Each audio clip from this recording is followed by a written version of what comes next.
Mahakasika nitohin'ilay raharaha tsatokantsy izay nahafaty anitahina dia niaiky ireo roalahy izay voasaringotra tamin'izany fa namono nahafaty anitahina ka nidoboka amponja vonjomaiky avy hatrany eo ampiandrasana ny fitsarana azy ireo ao anatin'ity raharaha famonoana anitahina ity. Ka nipitsipitsy ny mahakasika an'izay ny fakafakaina amintsika atao anatin'ity video ity ka manasa antsika rehetra anaraka an'ity video ity hatramin'ny farany. Aza dino ny milaiky ny video antsika ary tsarovatrany ny miabone amin'ny chaîne antsika mba ahafahanareo manaraka tsy tapaka ny video zay lefa nahita isan'andro. Tsy ampendrela moa isika fa avy hatrany tonga de vavany ndao ary.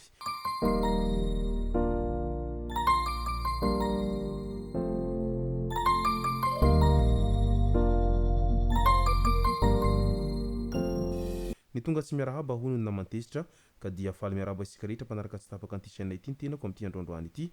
Araky n'izay efa natsipiko zay dia ny mahakasika ny raharaha famonoana anitahina no tena iompanantsika atao anatin'ity video ity. Fa milohan'izay dia ndao aloha resantsika ireto tsara ho fantatry manaraka ireto. Voafidy ho filohan'ny université Antananarivo ny professeur Rivson Randrianasolo raha nandray fitenenana voalohany izy nandritra ny famoahana amin'ny fomba ofisialy ny voka-pifidianana dia nanamafy fa manam-pikasana hitondra rivo-baovao ho an'ny université Antananarivo ny professeur Rivson Randrianasolo fanirininy mba ho lasa université fitaratra sy fakantahaka ny université Antananarivo.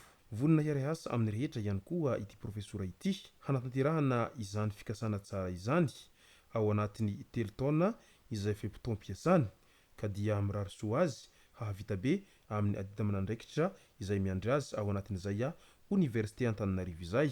No tanterahana atao amin'ny stadiny Barea Madagasikara ny asabotsy lasa teo ny lanonam-pamaranana ilay andro afrikanina ho an'ny scoutisme. I Madagasikara no nampiatrano izany nandritra ny 3 andro ka vahiny sy tompon'andraiki-panjakana maro no tonga nanome voninahitra izany tao Mahamasina tao. Nambaran'ny ministry ny tanora sy ny fanatanjahantena Marson Moustapha Abdullah izay mpiahy ity hetsika ity fa zava-dehibe ho an'ny firenena ny fananana tanora voataiza anatin'ny rafitra tahaka ny skoto ka vonona ny hanohana ny fitondram-panjakana.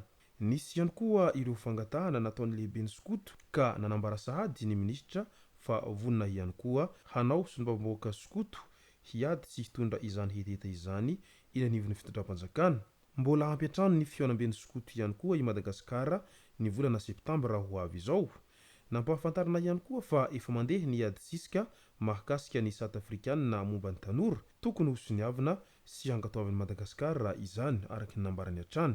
Eo amin'ny resaka fako plastika azo avadika ho biriky fanamboarana trano indray tanora malagasy Foly Mianadahy no niketrika fomba hikajina ny tontolo iainana noho ny fiparitahan'ny plastika be loatra. Nisy tetikasa nataon'izy ireo izay mamadika fako plastika ho lasa akora fanorenana.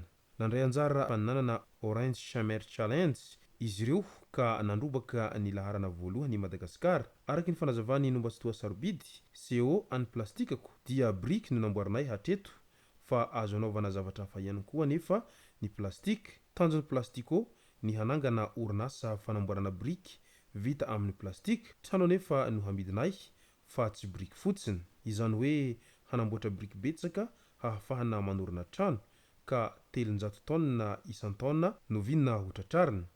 Tavoangy 7 eo no avitana briky iray ary efa miezaka mitady fomba hampidinana io isan'ny tavoangy io izahay ankehitriny ho izy ireo hatrany.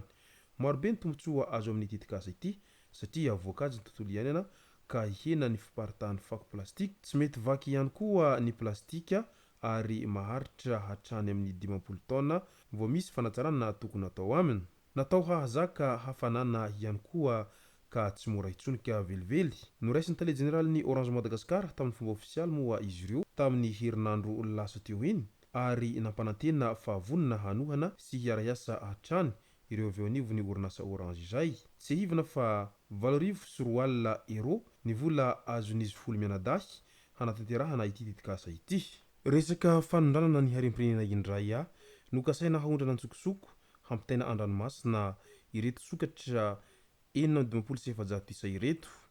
Nihetsika ny zandary tao amin'ny vorotom-paritry ny Boeny rehefa nazo loharanom-baovao momba n'izany nenjehina ilay mpanao trafika ka tratehaka ny alady lasa teo tao amin'ny tanàna atao hoe Antsahabingo fokontany Mahavoky Atsimo distrikany Mahajanga voalohany sarona ny valizy miisa 5 izay feno sokatra be dia be. Rehefa nisaina ireo biby arovana ireo dia 3.900 ihany no velona fa ny 430 kosa maty. Fiarah-miasan'ny mpitandro ny filaminana sy ny tolera-paharitry ny ministry ny tontolo iainana sy ny fandrosoana lovain-jafy ary ny fokon'olona ao Mahajanga no nafahana ny sambotra an'ilay lehilahy nikasa hanao an'izany bizina izany.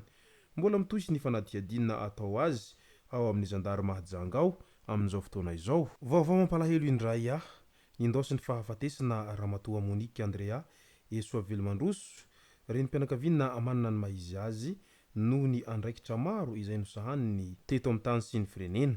Vao ny herinandro teo moa no niseho ofisialy ireo mpikambana eo amin'ny filan-kevitry ny arofenitra ny Repoblika ka anisan'ny mpikambana voatendry tao anatin'izany ity Ramatoa izay nodimandry ity.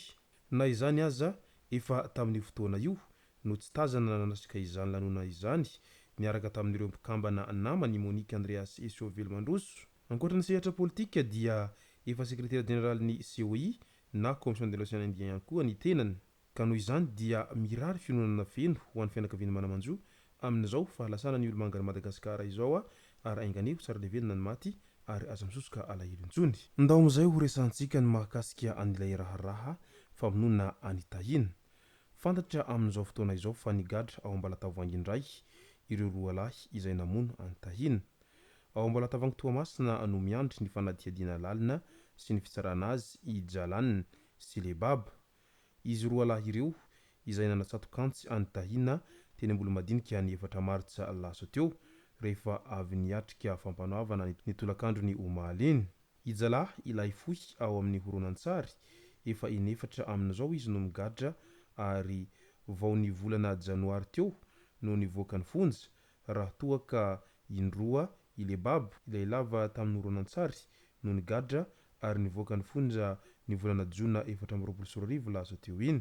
Mety efa tsy misy dikany amin'izy roa lahy intsony angambany ny ao Ambalatavoangy fa tsara ny hamindrana azy ireo any amin'ny fonjany tsy afahy raha ohatra ka azo atao izany satria mantsy raha vandany voatafavoaka io indray izy roa lahy ireo dia mety hiverina hanao an'izay asa ratsy izay efa mahazatra azy ireo hatramin'izay izao ary miverimberina foana izay fanaovany ratsy ataon'izy ireo izay. Izay sy izay moa no masaka azona roso tao anatin'ity video ity tompoko lasy tompoko vavy misaotra antsika rehetra nanaraka an'ity video ity hatramin'ny farany. Azadiny ny milaiky ny video antsika ary tsara voatrany ny miabone amin'ny chaîne antsika mba ahafahanareo manaraka tsy tabaka ny video izay efa nahita isan'andro.